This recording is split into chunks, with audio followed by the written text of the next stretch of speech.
Acer Plaza? 10-4 dispatcher, verify address. It's Acer Plaza. Repeat, Acer Plaza.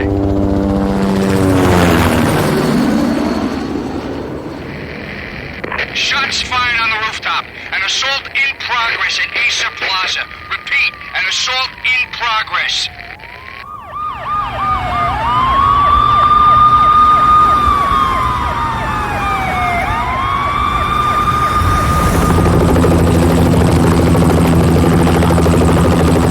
It's a war zone down here.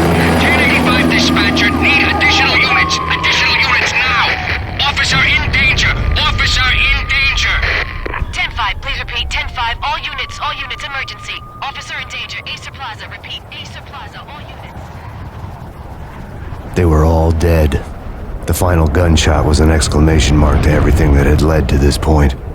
I released my finger from the trigger, and then it was over. To make any kind of sense of it, I need to go back 3 years. Back to the night the pain started.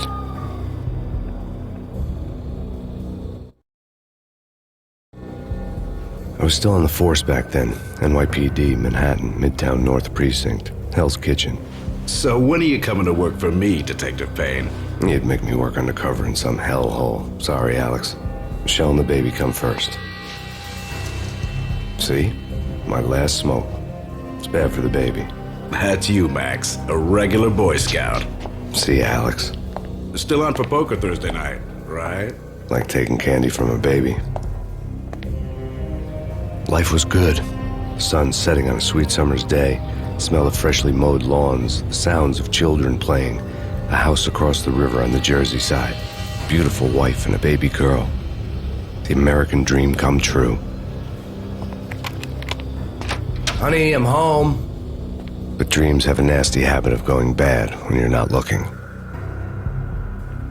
The sun went down with practiced bravado. Twilight crawled across the sky, laden with foreboding.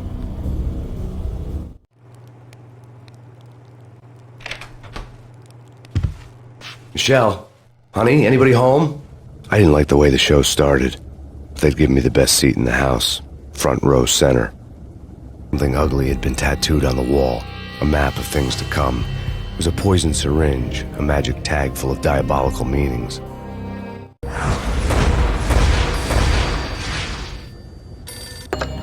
Listen, someone's broken into my house. Call 911. Is this the Payne residence? Yes, someone's broken into my house. They're still here. You have to... Good.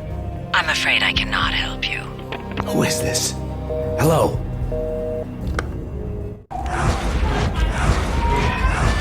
Michelle!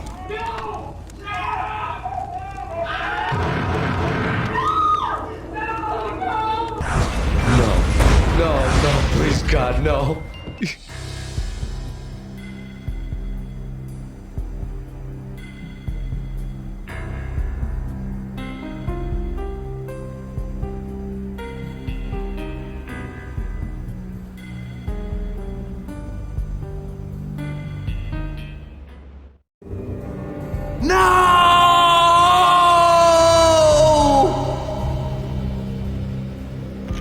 That was 3 years ago.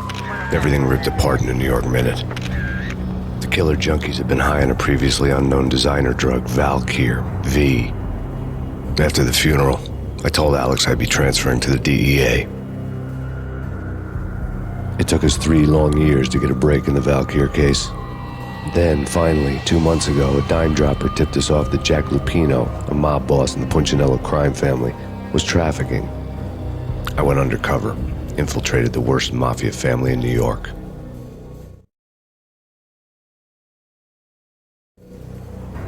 I came in from the cold and the dark. Outside the city was a cruel monster. I've been slowly working my way from the small time to the big fish, trying to get to the source of the drug. Alex and BB were my only contacts in the DEA, the only ones in this decrepit city who knew I was down here. BB here. Something urgent has come up with Jack Lupino. You need to meet with Alex immediately at the Roscoe Street station. I hadn't had a face-to-face with Alex since I'd gone undercover. Outside, the mercury was falling fast. It was colder than the devil's heart, raining ice pitchforks as if the heavens were ready to fall. Everyone was running for shelter like there was no tomorrow. It didn't get any better when I got to the subway. The feeling hit me like a point-blank shot straight in the face. Something was not right about this. My Beretta stirred nervously under my coat, but the train doors had already shut behind me, and I was in for the ride. Next stop, Roscoe Street Station, and Alex.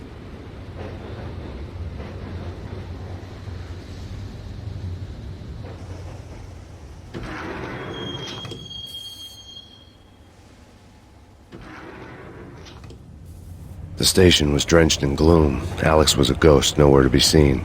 I'd have to look for him. Death was in the air at Roscoe Street.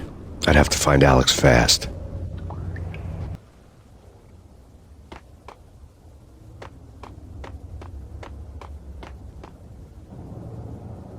Home free. This way. Look out!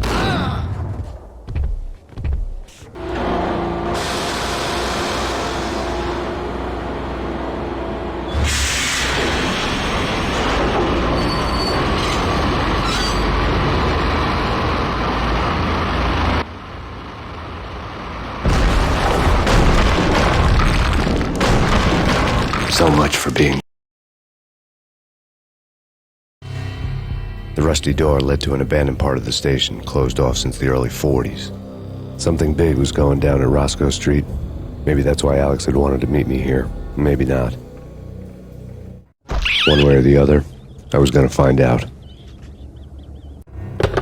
We come to you now live from the crime scene. Who is this? Right back at you. This is Deputy Chief Jim Bravura from the NYPD. You are to cease your criminal activities and surrender immediately. Sure thing, Jim.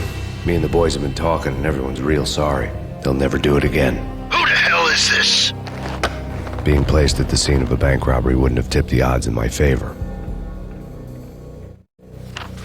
The bank robbers have been after Acer Corporation bonds. The Acer success story had recently been on every channel and on the cover of every magazine.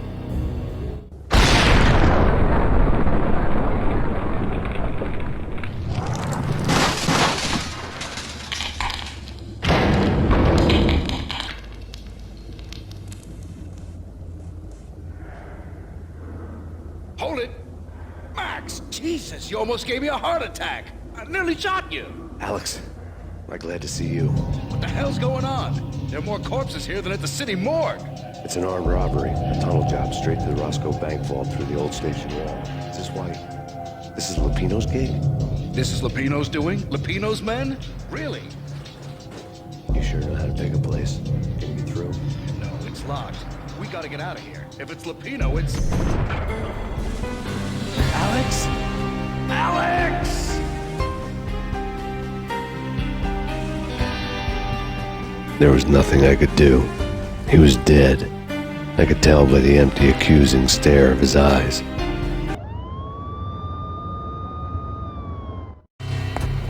Alex had kept me relatively sane for the past 3 years. Now I didn't know how I felt. Somehow he had stumbled upon something big and ended up stepping on Jack Lupino's toes. Lupino ran his racket of sex, drugs, and contract killings from a sleazy hotel in a slum block of tenements. The NYPD was closing in. I could hear the sirens. Their wail was a crescendo. Lupino thought he could get us by taking Alex out and leaving me to take the fall for it. All he had gotten was my attention. I went for the hotel first. It was a sad old thing with flickering lamps and faded colors, cheap mobster punks and tired-eyed prostitutes. I walked straight in, playing at Bogart like I'd done 100 times before. The place was run by a couple of murdering mobsters with shark smiles. The Finito brothers. Ladies and gentlemen, it's the pain in the butt. Pain to the max. You're killing me. Did you make that up yourselves, or you get some wino downstairs to come up with it? Don't answer that. A rhetorical question. I got something for the boss. Lupino around? That kind of depends on who's asking. A friend or a junk squad plan. Don't answer. It's one of them, how do you put it, rhetorical questions. Lupino ain't here, but he says bye. Lupino wasn't in his cheap hotel. Instead, I ran into the Finito brothers. My cover had been blown. The door slammed shut behind me, and then I was dodging bullets like raindrops.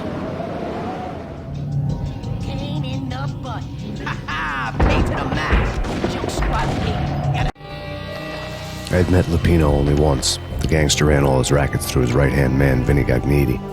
Gagniti was a high-strung whiner on the verge of breaking apart, like an overamped Energizer bunny.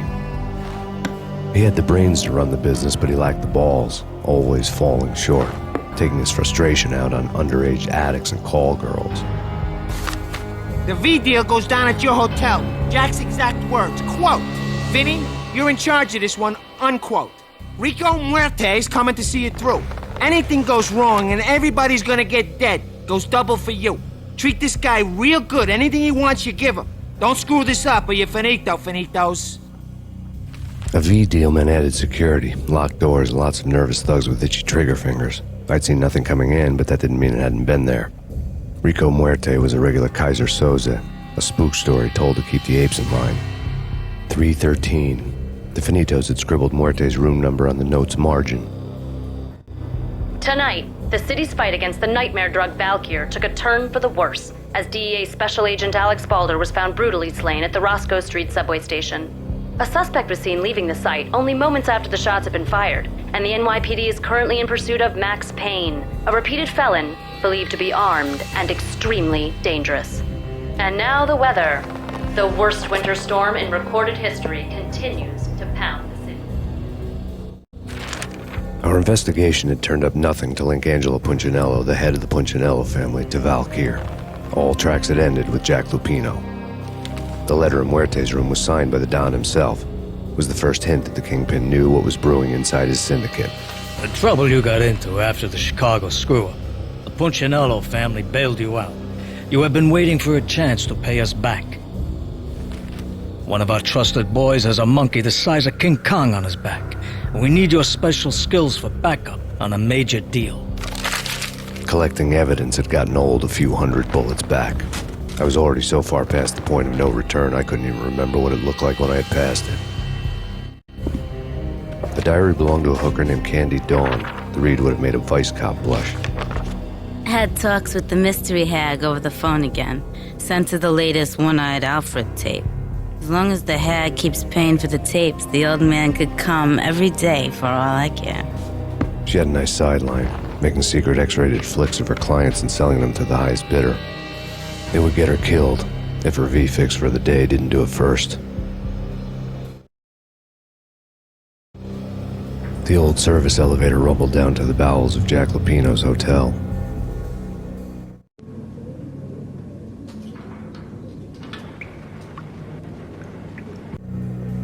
A winter storm warning is in effect in the whole tri-state area, as both freezing rain and heavy snowfall continue.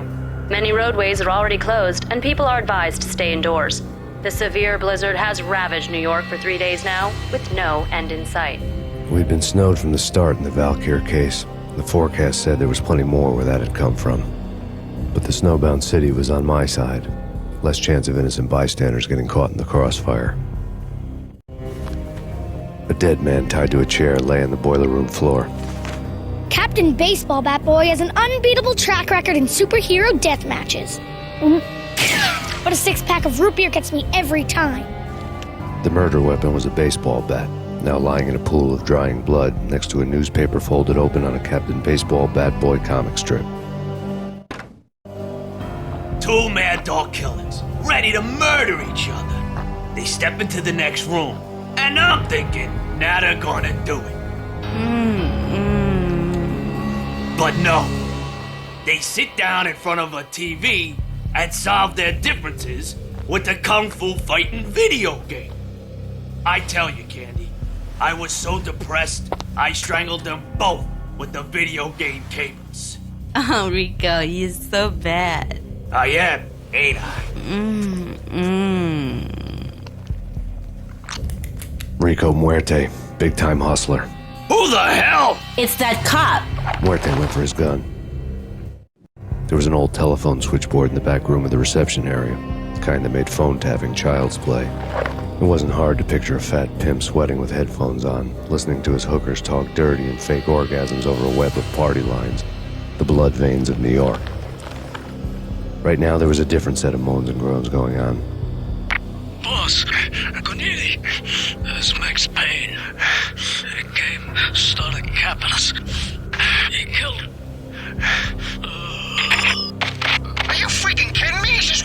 cop! You better be freaking kidding me! Whack him! What's the freaking problem? Hello? Answer me! Hello? The word was out. A deadly virus released into the city's corrupt circulatory system. Something wicked this way comes. Max Payne at large.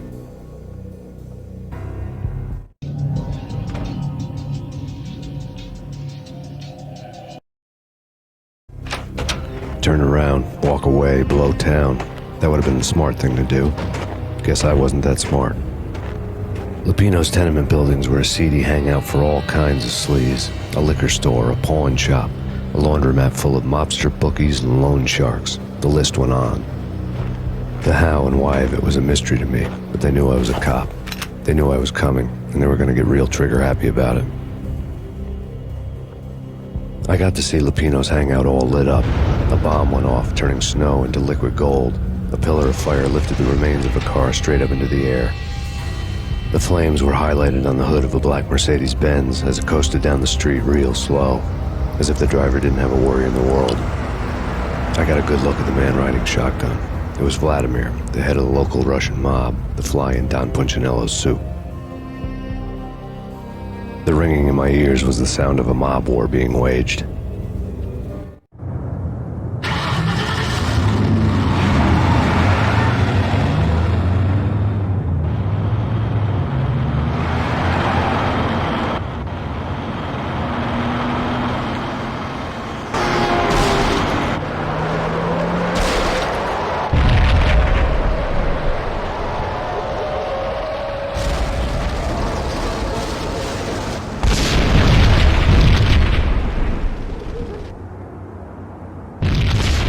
Another bomb exploded inside the closest slum building. It was a lucky break.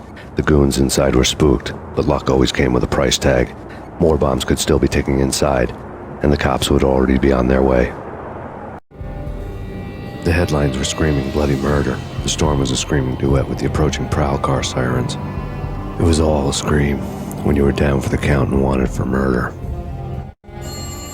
A beaten-up phone in the entrance hall was ringing. It could have been just a junkie in need of a fix, but it turned out to be something more sinister than that. Am I speaking to Mr. Payne? Who wants to know? My name is Alfred Woden. You must hurry. The police are on their way. Tell me something I don't know. They know you're there. How? And what's it to you? I will contact you again.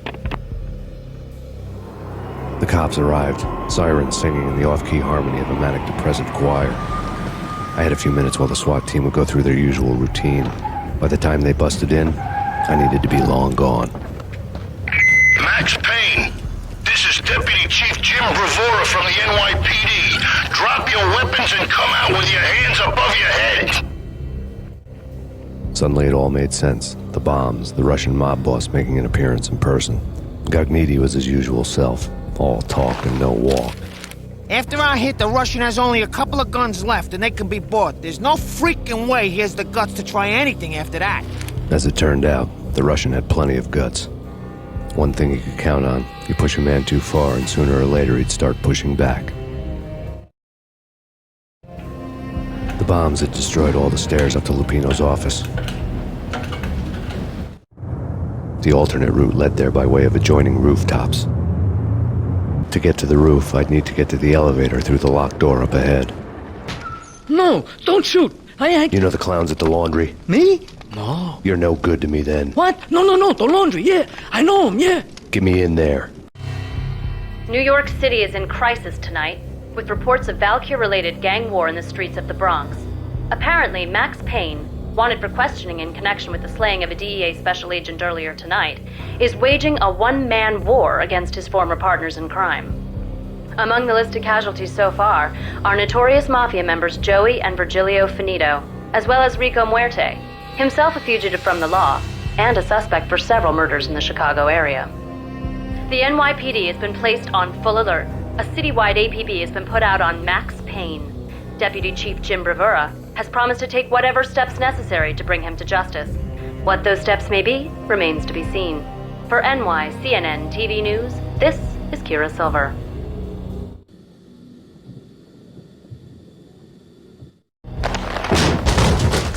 Vinny Gagniti, just the man I've been killing to see. Payne? freaking fed! I knew from day one there was something screwy about you. What do you think you're doing? You're a freaking cop. You ain't got squat on us. You can't just come in here waving your piece like it meant something. Yeah! Oh my God! Oh God, you shot me! Ah! You're dead, Payne!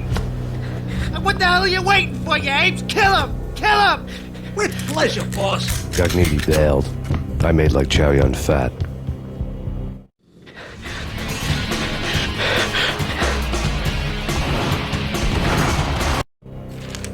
The letter was addressed to Don Punchinello, but Vinny had never had the nerve to finish it. Jack's gone voodoo. Just the other night, he shot Dino because he wanted to see what his brains looked like splattered on the wall. He's a freaking mad dog. We're running out of men and business fast. Gognitti had been living in mortal fear of his boss. Jack Lupino was a psycho. Vinny Gognitti was running scared. He could run, but with a bullet in his stomach like a broken bottle of Tabasco, he was quickly running out of time.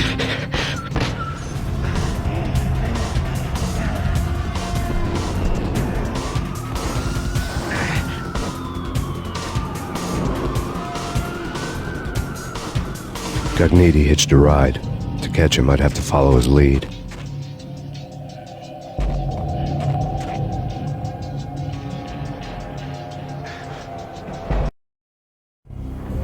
This was my second train ride of the night. The way it started didn't promise anything better than the last one. Freezing wind tearing at my face like sandpaper and razors, ice hard and slick under my hands and feet. Somewhere in the background, the wail of sirens, the city howling after me. New York sped by in fast forward. Dark rooftop water towers and a dead forest of antennas and chimneys, all a blur. When the train he was riding slowed down, Gognitti made his move.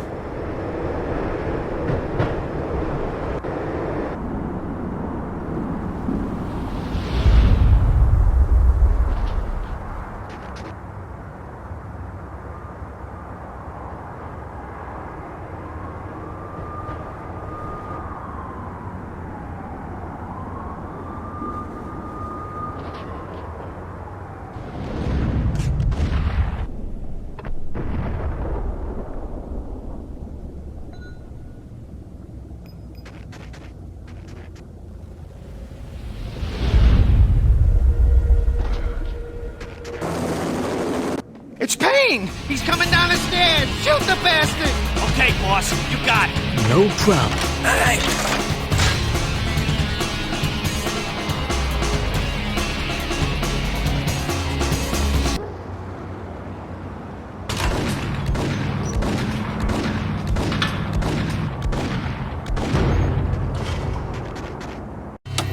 Max Payne has nowhere left to go. We are very close to capturing him. You'll get a full statement then. Right now, I've got better things to do, ma'am. That was Deputy Chief Jim Bravura from the NYPD with no further comment at this time. Apart from his suspicious food habits, I figured Bravura to be one of the good guys. Fate had just dropped us on different sides in this. But when it came to capturing me, he was way out of his league. I had already ditched the cops a couple of rooftops back. For now.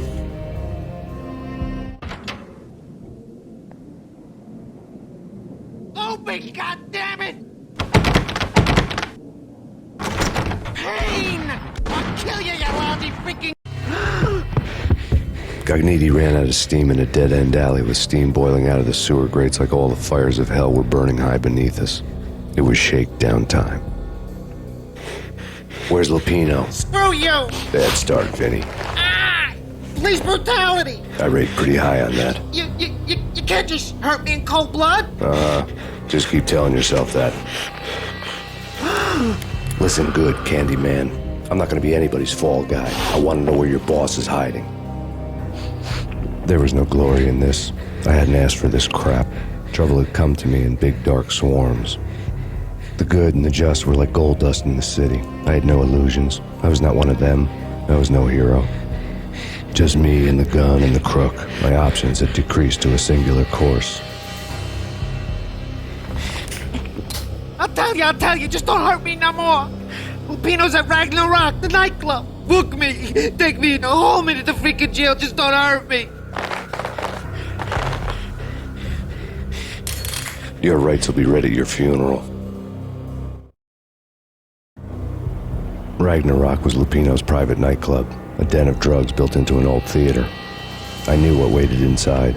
V had junkies ready to explode in random acts of senseless violence, and Lupino's goon squad, the worst stone-cold killers this side of hell. Ragnarok was as inviting as a headache, flickering and flashing to a machine gun beat. The belly of a nightclub was a gothic theme park that began with bondage games and led to the nasty stuff from there. As subtle with its dark message as a cop-killer bullet through the heart. Like father, like son, just like Jack Lupino. Given the setting, I was surprised to find that somebody had been passing time reading. The paperback was entitled, The Age of Murder and Storm. The blurb on the back mentioned Norse mythos and Ragnarok, the end of a Viking world with a terrible winter that covered the earth in ice, when vile crimes were rampant and all humanity lost. I could see how somebody impressionable might get it into their head that we were at the end of time. I was also beginning to see what the nightclub and its owner were all about. The room was stacked with light reading, such as Necronomicon, Witchcraft, and Paradise Lost. Old exotic titles like Malleus Maleficarum and De Umbrarum Reini Novum Portus. Books with pentagrams on their covers, all dealing with the occult and the infernal, lying between stacks of horror videos and a couple of Ouija boards. The only thing I could take seriously was the thought of Lupino taking it seriously. He had been spending a lot of time getting intimate with the guy downstairs. Lisa Punchinello. Lisa Punchinello was the Don's wife. Mona Sachs. Lisa's evil twin. Your safety's off, evil twin. You might hurt someone with that gun of yours. Lisa's the damsel in distress. I'm the professional. I'd blow you away without batting an eye. Sure, and you can check out my credentials splattered all over this joint. Jack couldn't have framed you. Not the state he was in. We're after the same slime bag. Angelo Punchinello's the one who murdered your friend and framed you with it. You know this for a fact. I've got my sources. I don't have a clue these days. I just shoot them as they come. Who put a contract on the archfiend? This one's mine. I hate the guts of that sadistic wife-beater. Why not pool our bullets for this one? I thought you'd never ask. My finger was starting to twitch. How do you like your whiskey? I'm easy, as long as you don't try to slip me a Mickey. You're a real angel, Max. It was good stuff. Tasted sweet as honey going down. Nothing personal. Can't risk you going berserk and getting Lisa killed.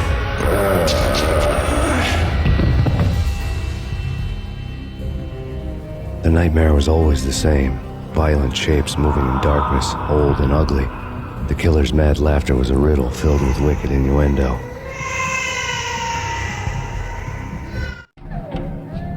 Somewhere, the baby was crying.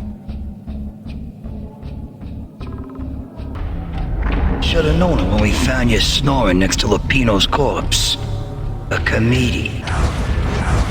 No, please God, no. Slice him, dice him, shoot him full of holes, blow him to bits, vaporize him, disintegrate him. No matter what you do, they'll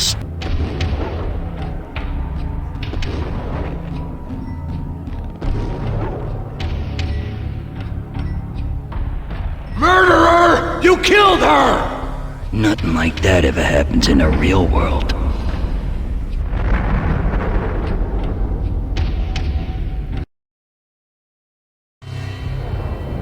I woke up in a bad dream. My head felt 2 sizes too small for my brain. Max Payne. I envy your name. And the killer was smiling. Pleased to meet you. I'm Frankie the Bat Niagara. Niagara, as in you cry a lot? He had a baseball bat and I was tied to a chair. Pissing him off was the smart thing to do.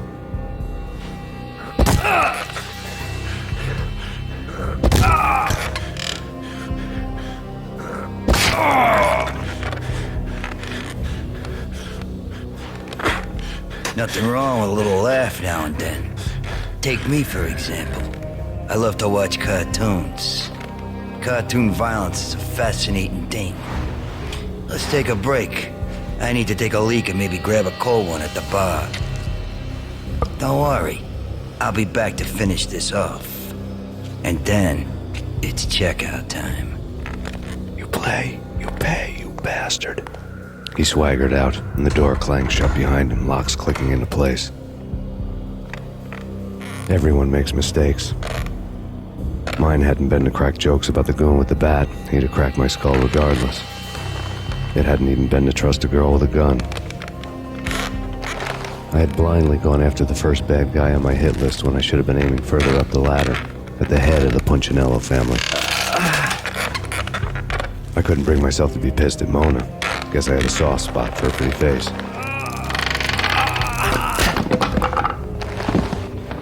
But when somebody decides to play baseball with your head, you tend to get sore. They had dragged me back to the basement of Lupino's hotel. I was beaten, bruised, and blue. I felt like the chair I had broken to get free.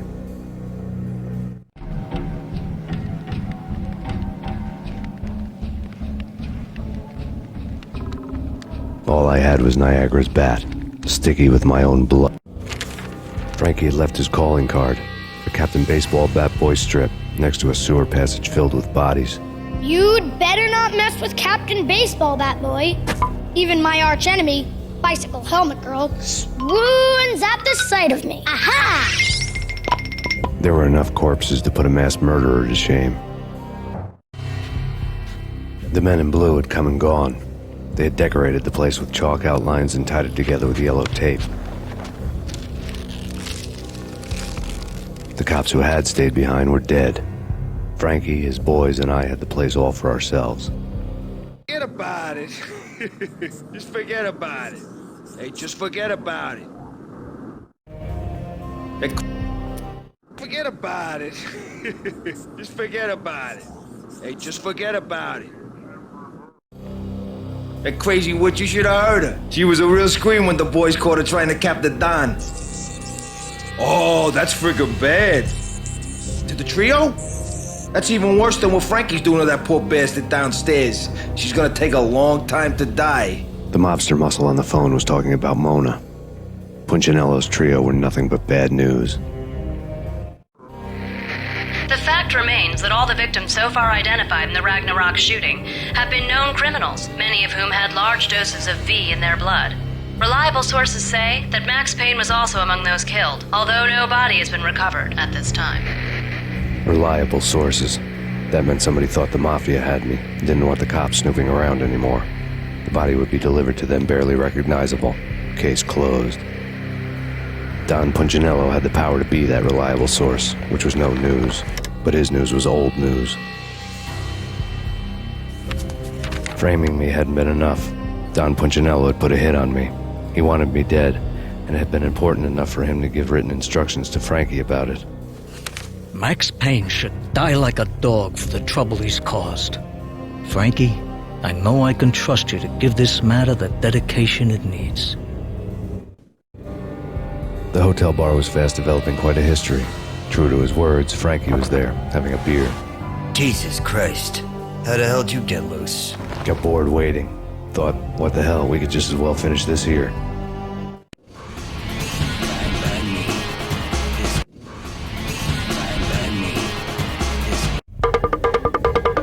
Thank you. You've been a lovely audience. Had enough? I don't play with girls anyway. Unfair! I spotted the tail as soon as I left the hotel. A big black Mercedes. I had seen the car before. That time it had heralded impressive explosions. Vladimir was back. Bang! You're dead, Max Payne. I might have laughed if I remembered how.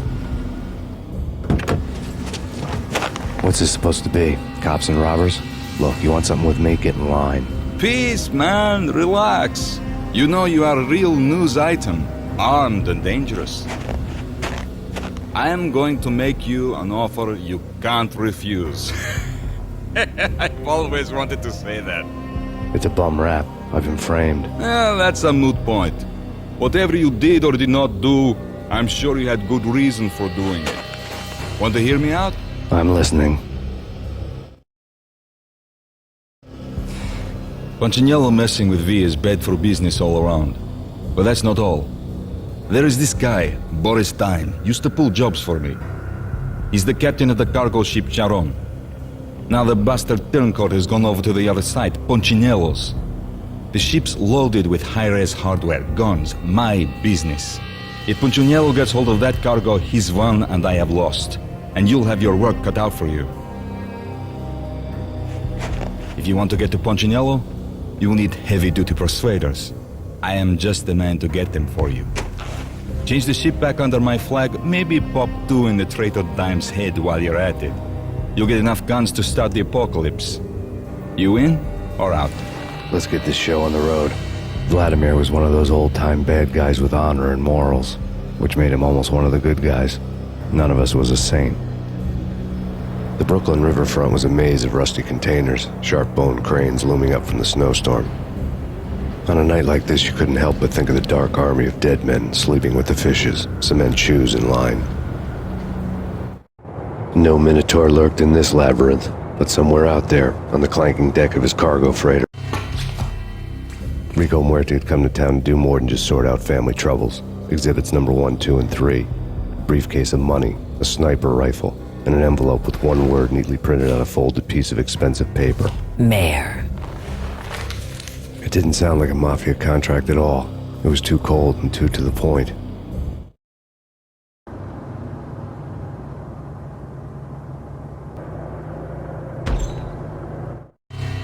Rust had crept over the sides of the cargo steamer a long time ago. Boris Dime would be on board. I'd have to smoke half of his crew to even get near the gangplank. Guns were probably being kept in the hold, buried amidst the rats and oily water. Dime? Angelo Puccinello here. Angie, tell me, how much did Dime cost you? I bet it was more than his name. Max Payne? Right the first time. You're dead, punk. You sure you're not confusing me with Boris here? But you are right, of course. Pretty soon we should get together and have a talk. You son of a... Pissing Punchinello off was a dangerous game, but when people get mad, they make mistakes.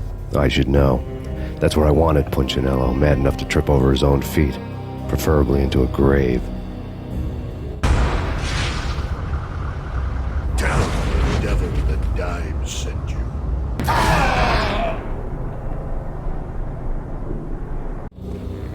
Did you get everything you need? Check.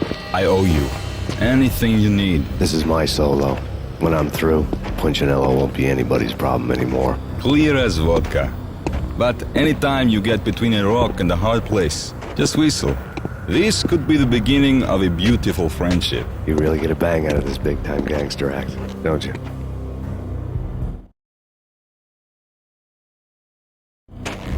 Even with all this firepower, I figured I couldn't get to Punchinello at his manor.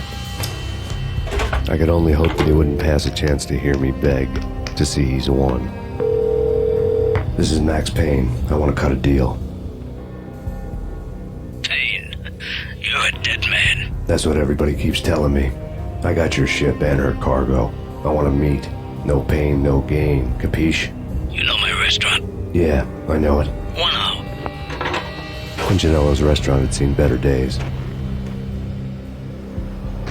Snow was falling like ashes from post-apocalyptic skies, but that was outside. Things would soon get hot in the Don's restaurant. I knew it was a long shot, Angelo Punchinello actually showing up, but there was no crime in hoping. Vlad had seen my smoke signals. The Mercedes was revving to go, almost drowning out the banshee wail of the sirens. You coming? We'll drop you off at the Punchinello Manor. Sounds good to me. When this is over, look me up. I could use a professional like you. I'll keep that in mind.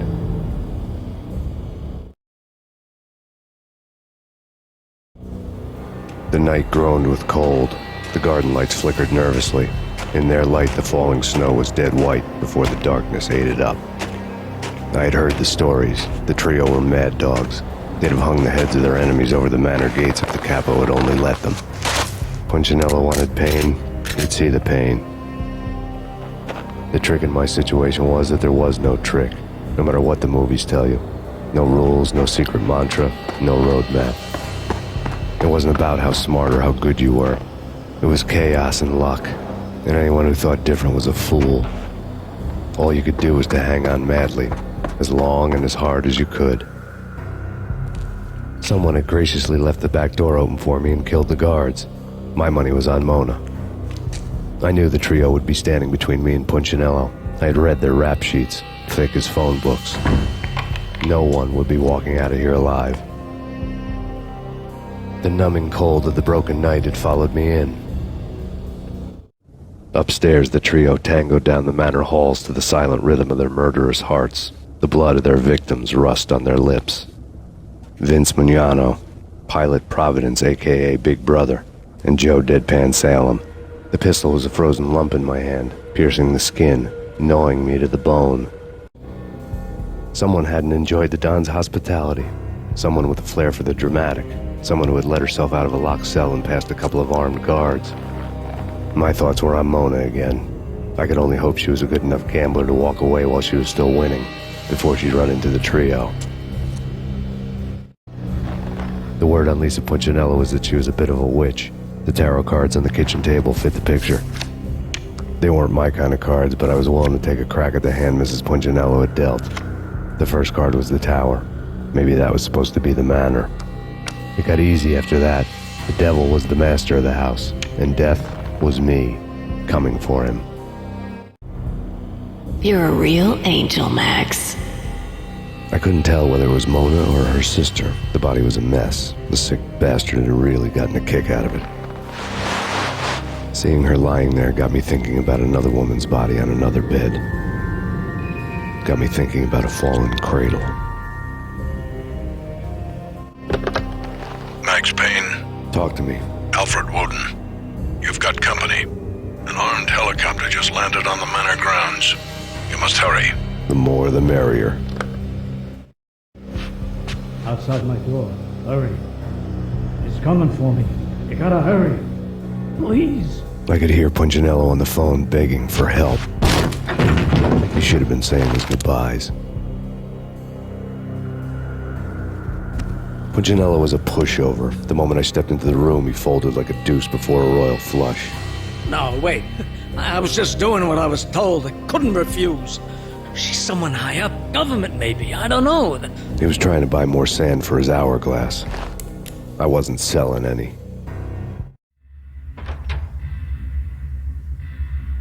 No, I told him nothing. Drop it. Don't move. Game over, Max Payne. I could tell when I was outgunned. It was time to take another beating. The mystery witch was a real barracuda. Trouble on dagger heels, a smoking assault rifle in her hand, and an army of killer suits behind her. How sweet. I get to kill two birds with one stone. Sooner or later, it was going to catch up with you. Mr. Payne, it's time to show you the benefits of my brew. Be a good boy now. You'd find that Lady Luck was really a hooker. You were fresh out of cash.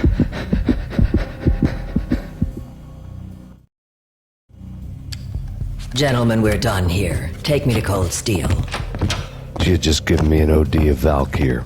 I could feel green fire eating my brains. They turned to steam. They did a fade on me. I'd never had a chance.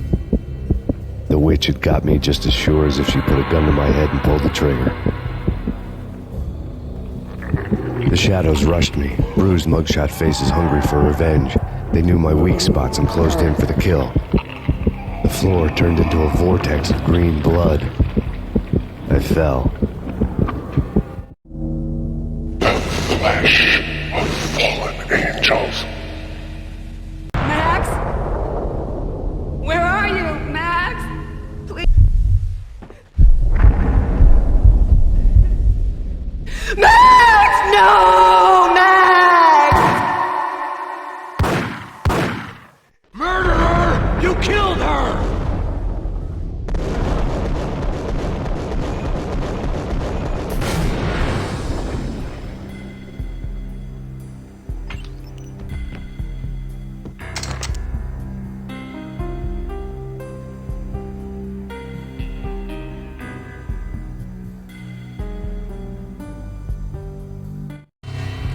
Max, something happened at the office today. A strange memo. Something about Vikings. Honey, I gotta run. You can tell me all about it this evening. Have a nice day, darling. The bullet holes were rubies on her chest, blood glowing on her ivory skin. She was so beautiful. The killer was smiling. The flesh of fallen angels. Slowly, the green nightmare faded, leaving dark stains on my soul that would never come off. I felt like flatlining. I was all shook up. I woke up in a cold sweat, sick and tired to the bone, lying in a puddle of my own puke. The hag had said take me to Cold Steel before it had all gone crazy. It was a clue, the only one I had. It took me forever to crawl back to my feet and hit the road, but when I did, I drove straight to Cold Steel Foundry outside the city. There was a whole lot of action around the place for a freezing winter night. Trucks coming and going, men running. I had the drop on the mystery witch. She thought I was dead. I was on her blind side. I was going in. The bad trip had put me in a crazy mood, adrenaline pumping through my aching veins. Staggering on the mill roof in ice and snow and wild wind, I was a ninja. My kung fu was strong. I wasn't kidding anybody. At best, I was Superman on kryptonite about to fall through a skylight, down to where it was all going down. A half-abandoned industrial area in the middle of nowhere. The factory was a perfect front for any number of illegal activities.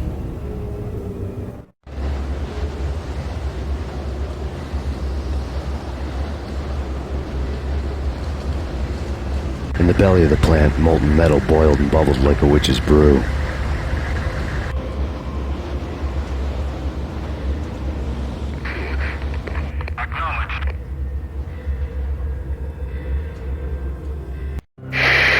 Life-threatening weather conditions. A record-breaking killer storm. In the city's history, vehicles stuck in snow. Heavy snowfall. Forecast shows severe weather is expected to continue. Out in the night, snow fell like confetti over the Devil's Parade. The storm was anything but over. Perimeter breached.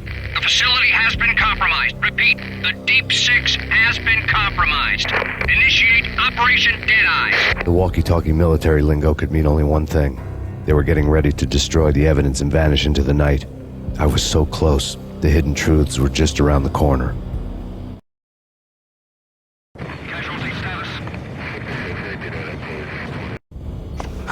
The mercenaries were running a tight operation, paperwork and all. Merchandise missing again. A chemist had tried to smuggle it out for his own private party. Locked him up in cell B7 in D6's old test facility to wait for proper processing. I was close enough to hear the secrets, just beyond the next doorway. Processing diagrams filled the control room screens, all but one. An elevator titled D6 on one of the screens, somewhere onwards, past rows of ovens, in the core of the plant.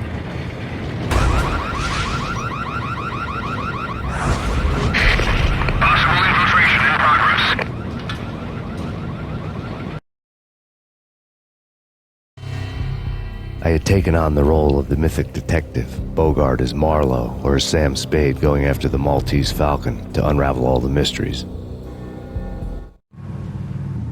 Following a path of clues to that final revelation, even if it would take me down to the cold, cavernous depths of a grave. You can't do this! My men are still inside! Do you have any idea why this is called Operation Deadeyes?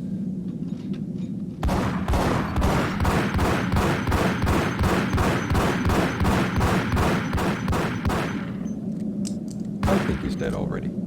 Let's do it.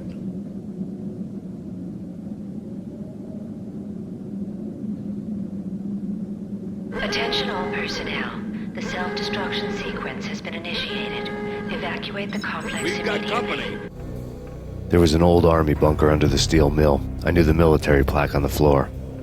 I had seen 1,000 variations of the insignia on crumbling brick walls everywhere in the city. The sword replaced by a syringe. Project Valhalla, V for Valkyr, V for Valhalla. All of a sudden it read like a crackpot conspiracy theory. The chemist had been using the workstation when he died. The half-life of the lab rat had ended online, his password blinking. Thanks. I thought I was gonna die in there for sure. I need you to get me through the decontamination chamber airlock. You're crazy. No Attention way. all personnel. The self-destruction sequence has been initiated. Proceed to the Top secret. Project Valhalla. U.S. Army. Yggdrasil Network. Valhalla. the otherworldly place in Norse mythology where the bravest heroes spent their afterlife feasting and fighting forever, their wounds miraculously healed night after night. Valkyr, the maidens who chose the most courageous Viking warriors and carried them to Valhalla. 1991. The research objective is to create a chemical substance to enhance the stamina and morale of infantry troops. 1995. Results unsatisfactory.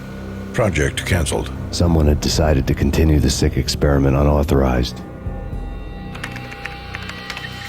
Project compromised. Data leak. Fix the damage by any means necessary. Security clearance red. Authorized by the project lead. Field test. Double the dosage for all the remaining test subjects. Observe and record the subject's behavior in an urban setting. The drop-off point was my old address in New Jersey. The file dated 3 years ago. Just when you thought you had reached the deepest depths of horror, it suddenly got worse. How to turn off that small voice inside your head that started to whisper that you should be glad that now, if not before, your revenge was justifiable on any conceivable moral scale. That small voice proved, beyond any doubt, that I was damned.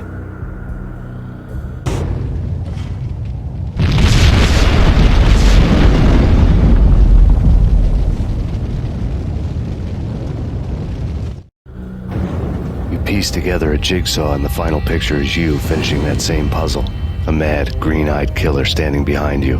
An urban legend come true. The Project Valhalla test subjects had been the mad junkies who had murdered my loved ones. The rest was simple body count math. It all pointed to her. Ms. Valkyr. The factory went up in a fiery inferno behind me. All my leads were dead, turned to smoke and dust. I had lost my way. I hadn't slept in a million years.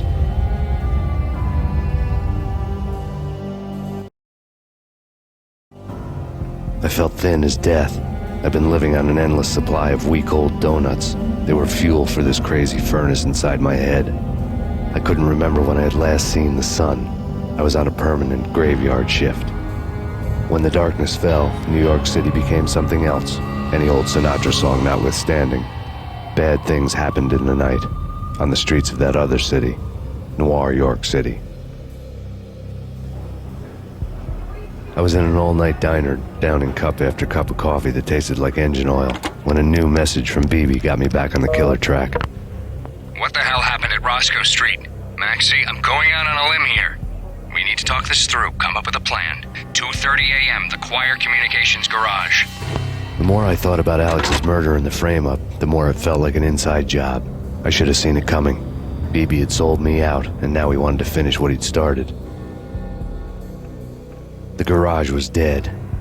BB showed up in his tailor-made suit, gold watch, and cufflinks to match, all way beyond a cop's pay. Maxie. Oozing suave charm, he was guilty as hell. What the hell does BB stand for anyway? Backstabbing bastard? Come on, don't be like that. Have a cigar. I don't smoke. Maxie, you have no idea how big this is. It's huge. You have no idea. I think I do. You're a bribe-taking bent cop who sold out his partner. Those mobsters in the subway were a dead giveaway. Hard to miss. Bet it was exactly like this with Alex. Up close and personal. You can't win this one, Max. No, but I can make damn sure none of you do either. BB turned out to be another cardboard cutout bad guy.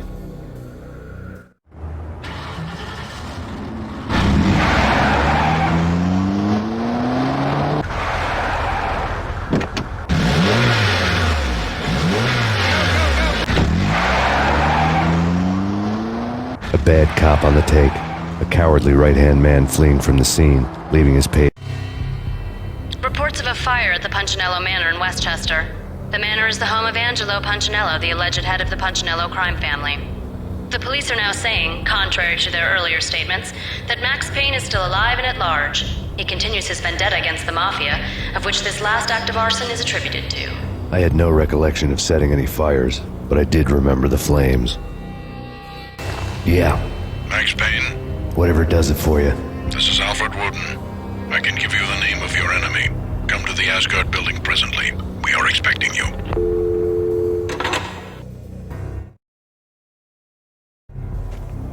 Woden was waiting for me on the steps of the old building. Mr. Payne, let's go inside.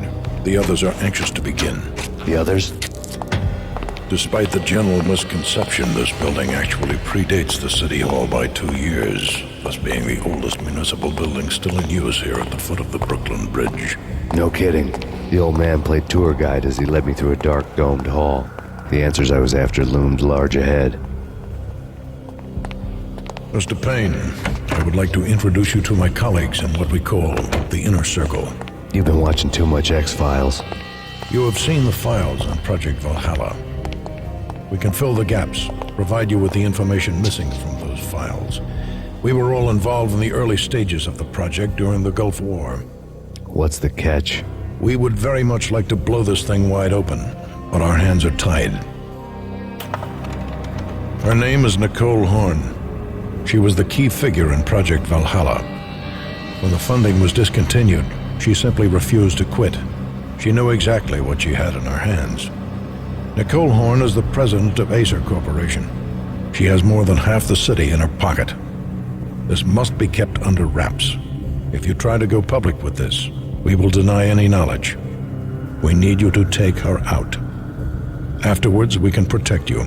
Make all the charges go away. That was the cue for the killer suits to kick in the doors and swarm inside.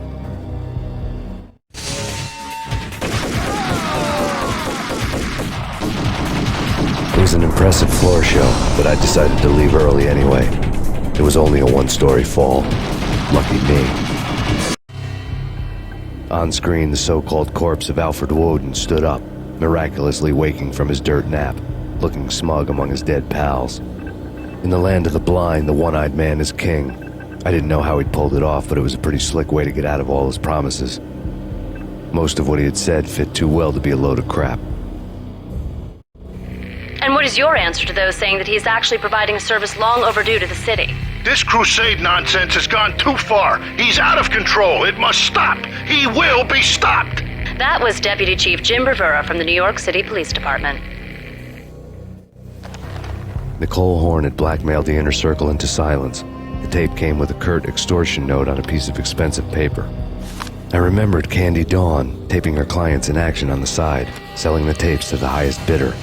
I was sure that kinky sex was nowhere near Alfred Woden's worst sin. But I had a feeling that when this was over, any collateral would come in handy. Woden had taken care of my mission preps with military precision. The critical areas in the Acer Corporation headquarters blueprints were circled in red. The president's office was at the top of the building, right below her penthouse suite. The elevators were controlled by a security computer, part of the mainframe located underground below the building. The high-rise was sealed as tight as a sci-fi fortress. Nothing seems to stop Acer Corporation's phenomenal victory march. Incredibly, the stocks are still rocketing. Worried experts already see a danger in the company's success. Some have gone as far as to say that Acer Corporation is about to become an even bigger monopoly than Microsoft ever was. Go, go, go!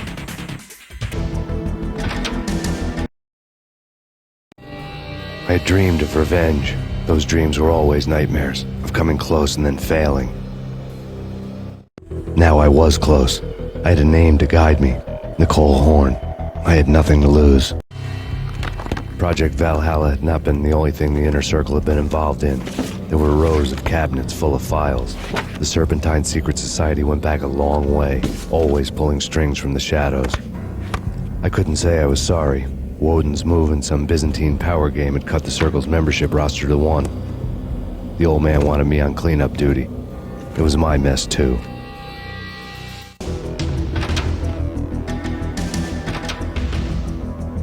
Take him down. Shoot to kill. Let's finish this. Mine wasn't the most original approach to the problem. It wasn't as if it hadn't all been done before. An eye for an eye, the first principle of revenge. Old as dirt, still going strong. The cardinal rule in going after someone with an intention to kill was not to make it personal, which it almost always ended up being anyway. It did with me. I took my time, cruising around the city in the snow. There was no hurry. I knew what I had to do now. I took my time, thinking about it, building up the rage. When I was ready, I parked the stolen wheels at the front entrance of the Acer Corporation headquarters. Got out, got in, got cracking. I had a bullet with Nicole Horn's name on it. I had 10,000 bullets with the hag's name on them. She had ultra-high-tech security systems, enough mercenaries and weaponry to start World War III. There was no fear. New York disappeared behind a veil of snow. I had crossed the threshold. This was her domain, sleek and sexy and soulless, all glass and steel. A place of color-coded security key cards, metal detectors, and surveillance systems.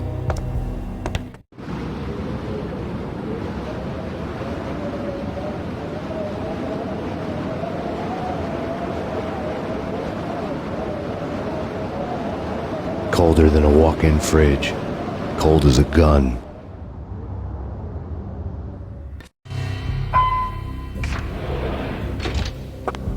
Mona, looking good. Max, we gotta stop meeting like this. It will be a cold day in hell before I let a narc cop stop me. Miss Sachs, do your job. Relax, Max. You're a nice guy. I don't kill nice guys. You're not bad yourself. It was different when Horn wanted Punchinello dead, to cut her ties to the Mafia. He deserved to die. The same goes with her. She's the bad guy here. Her sister was whispering to her in my favor. I knew the appetites of ghosts intimately. They hungered for revenge. No! A gunshot boomed and she fell down in slow motion. She was a nice girl, not really a stone-cold killer. And now she was stone-cold dead. Like religious fanatics or loyal samurai, Horn's private army was coming at me. When the elevator came back down, Mona was gone. There was a lot of blood, but no body. Something clicked for the final time. My mind had never been so clear, as if somewhere high above the storm clouds were already gone, cold stars blazing from the black skies.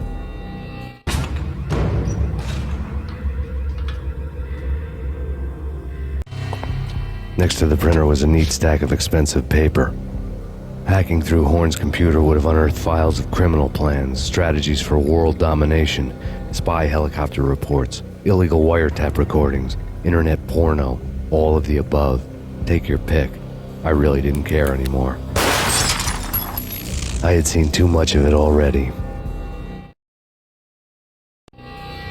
Valkyr had been meant to be a white-winged maiden that would lift you to a warrior's heaven, but it turned out to be a one-way demon ride to hell. The devil was in the drug. I knew. I had met him.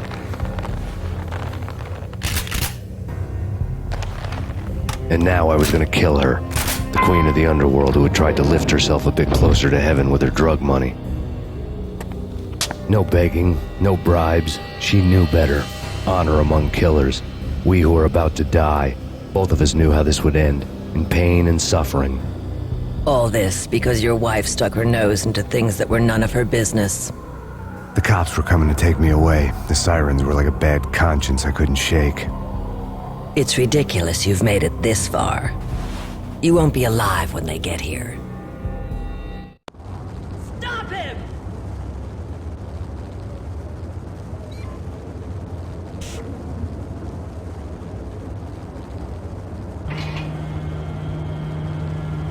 Waste of time. The deaths of your wife and daughter were necessary. Inevitable. It is done. You cannot bring them back. Nothing you do.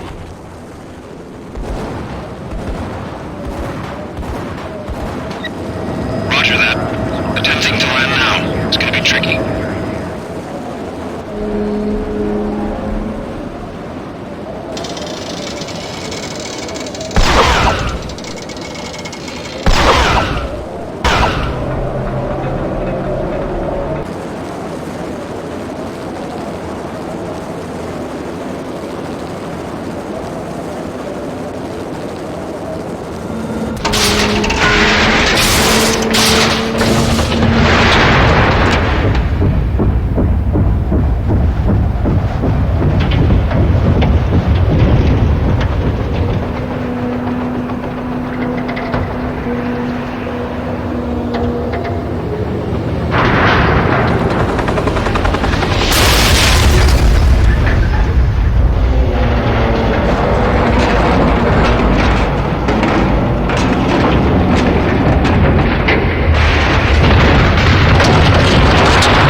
final gunshot was an exclamation mark to everything that had led to this point.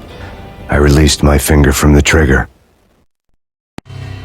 And then it was all over. The storm seemed to lose its frenzy. The ragged clouds gave way to the stars above. Max Payne, this is Deputy Chief Jim Bravura from the NYPD. We've got the building surrounded. Throw down your weapons and lie down with your hands behind your head. A bit closer to heaven.